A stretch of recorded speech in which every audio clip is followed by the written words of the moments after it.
Welcome students our YouTube channel commerce evolution.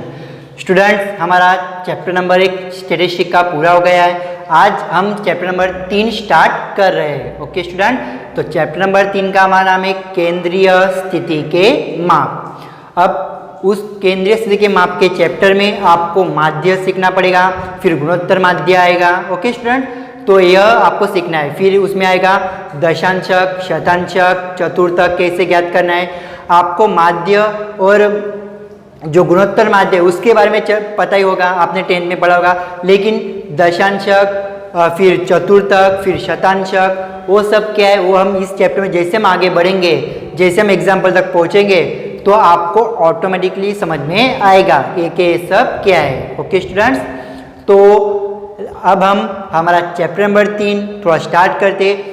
पहले जो part है हमारा, पहला पार्ट में थोड़ा थियरिकल पॉइंट है, तो थियरिकल पॉइंट थोड़ा समझना पड़ेगा। फिर नेक्स्ट पार्ट से हमारे एग्जाम्पल स्टार्ट हो जाएंगे। ओके स्टूडेंट्स, तो थोड़ा थियरिकल पॉइंट है इस चैप्टर का, तो आज हम वो थियरिकल पॉइंट्स देख लेंगे।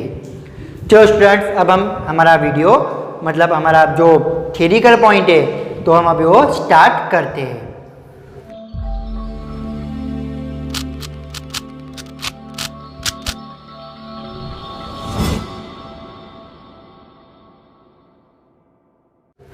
देखिए स्टूडेंट्स, चैप्टर नंबर 3 हमारा केंद्रीय स्थिति के माप। तो पहले हम उसका क्या देखेंगे, अर्थ।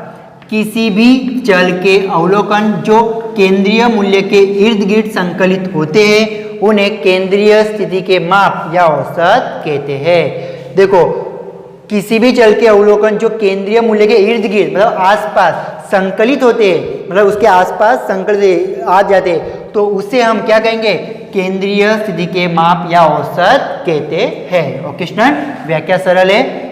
जो केंद्रीय मूल्य के आसपास चल मूल्य संकलित होते हैं उस मूल्य को केंद्रीय स्थिति के माप कहते हैं। सेम वही व्याख्या है, खाली यहाँ क्या था, इर्द गिर्द था, यहाँ क्या आया, आसपास। मतलब केंद्रीय मूल्य के आसपास चल मूल्य संकलित होते हैं, उस संकलित मूल्यों को हम क्या कहेंगे, केंद्रीय स्थिति के माप कहेंगे।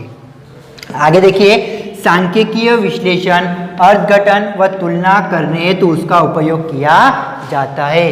केंद्रीय, आपको कोई पूछेगा केंद्रीय स्थिति के माप का उपयोग क्यों किया जाता है, तो सांख्यिकीय विश्लेषण के लिए। मतलब मान लो आपके पास जन्म दर, मृत्यु दर या कोई मतलब कोई भी सैलरी, कोई भी कंपनी की सैलरी, मतलब कोई भी कंपनी में मजदूर काम करे उनकी सैलरी के जो आपके आंकड़े, तो आपको उसकी तुलना करनी है, उसका विश्लेषण करना है या उसका अर्थघटन करना है, तो आप सांख्यिकीय विश्लेषण केंद्रीय स्थिति के माप से आसानी से कर सकते हो।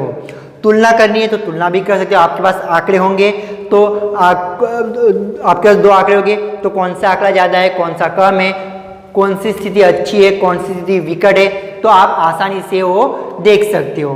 तो यह उसका उपयोग है केंद्रीय स्थिति के माप का, कि आप सांख्यिकीय विश्लेषण कर सकते हो, उसका अर्थघटन भी कर सकते हो और तुलना भी कर सकते हो। ओके, अब हम देखेंगे स्टूडेंट्स अच्छे केंद्रीय स्थिति के माप के लक्षण।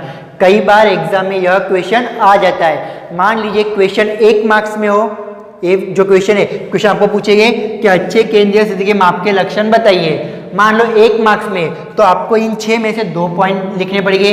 2 मार्क्स में होगा तो 4 पॉइंट लिखिएगा, और 6 मान लीजिए 3 नंबर में पूछा जाए तो 6 के 6 पॉइंट्स आपको समझाने पड़ेंगे।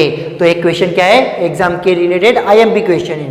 तो हम पहले पॉइंट देखते हैं। तो देखिए पहला पॉइंट क्या है, उसकी परिभाषा स्पष्ट और निश्चित होनी चाहिए। उसकी परिभाषा क्या होनी चाहिए, स्पष्ट और निश्चित। देखिए परिभाषा स्पष्ट है और निश्चित भी है, मतलब इसी परिभाषा के मुताबिक आपको केंद्रीय स्थिति के माप मिलेंगे। तो इसीलिए उसकी परिभाषा स्पष्ट और निश्चित होनी चाहिए।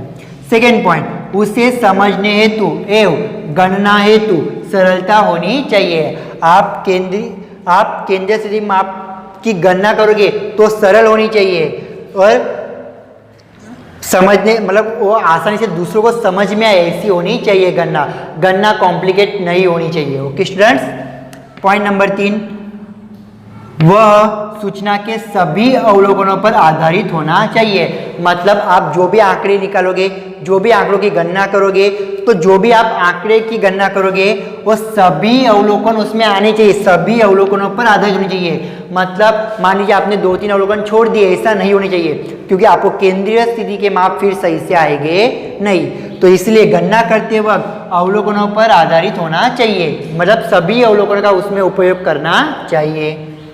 पॉइंट नंबर 4 देखिए, विशेष बेसिक क्रियाओं के लिए वह अनुकूल होना चाहिए। मतलब आप जो भी कैलकुलेशन करोगे तो कैलकुलेशन एकदम आसान होना चाहिए। आप विशेष बेसिक क्रिया करोगे तो आसानी से लोगों को समझ में भी आना चाहिए और आप समझा भी सकोगे। मतलब कि बेसिक क्रियाओं के लिए वह क्या होना चाहिए, अनुकूल होना चाहिए माप। मतलब मान लो आपका कोई माप पॉइंट में आ रहा है, तो पॉइंट में आएगा तो आप गणना कर सकते हो अच्छे से नहीं, तो इसीलिए वह जो आंसर है हमारा वह अनुकूल होना चाहिए। आगे देखिए, वह स्थिर माप होना चाहिए। देखिए केंद्रीय स्थिति का माप स्थिर होना चाहिए। अगर वो बदलता रहा तो आपको जो एग्जैक्ट आपको जो इन्फॉर्मेशन चाहिए, जो केंद्रीय स्थिति का माप होगा, वो आपको एग्जैक्ट इन्फॉर्मेशन नहीं दे पाएगा। इसीलिए वह स्थिर माप होना चाहिए।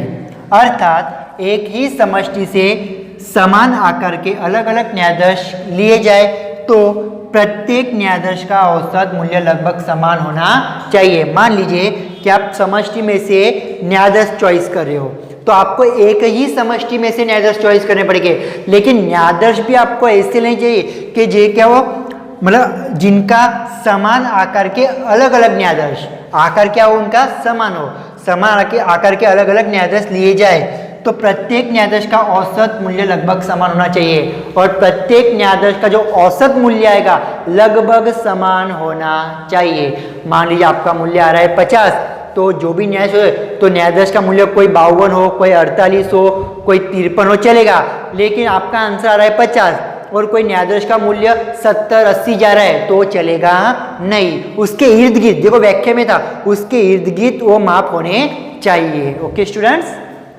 आगे देखिए पॉइंट नंबर 6, कुछ अति बड़े या अति छोटे अवलोकनों का उस पर गहरा प्रभाव नहीं पड़ना चाहिए। मान लीजिए आप किसी भी मतलब आंकड़ों का अध्ययन कर रहे हो, तो कोई आंकड़े आपके पास बहुत बड़े और कोई आंकड़े बहुत छोटे, तो ऐसे होने चाहिए नहीं। वैसे आंकड़े हमें लेने से टालना चाहिए, वे इम्प्रेशन हमारी कुछ काम की नहीं, क्योंकि आपको एग्जैक्ट केंद्रीय स्थिति के माप नहीं मिलेंगे। इसीलिए कुछ अति बड़े या अति छोटे अवलोकनों का उस पर गहरा प्रभाव नहीं पड़ना चाहिए। ओके स्टूडेंट्स, तो आई होप आपको थियरी समझ में आई होगी, अच्छे केंद्रीय स्थिति के माप। अब हम नेक्स्ट पार्ट से एग्जाम्पल स्टार्ट करने वाले, तो आपको अभी थोड़ा मज़ा भी आएगा, क्योंकि आपको अभी तक आपने थियरी पढ़ी थी, अब आपके एग्जाम्पल स्टार्ट हो गए तो आपको ज़्यादा उसमें समझ आएगा, आपको इंटरेस्ट भी आने लगेगा। ओके स्टूडेंट, आज के लिए इतना ही। तो आपको क्या करना है, आपको चैनल को लाइक, सब्सक्राइब और शेयर करना है। Okay students.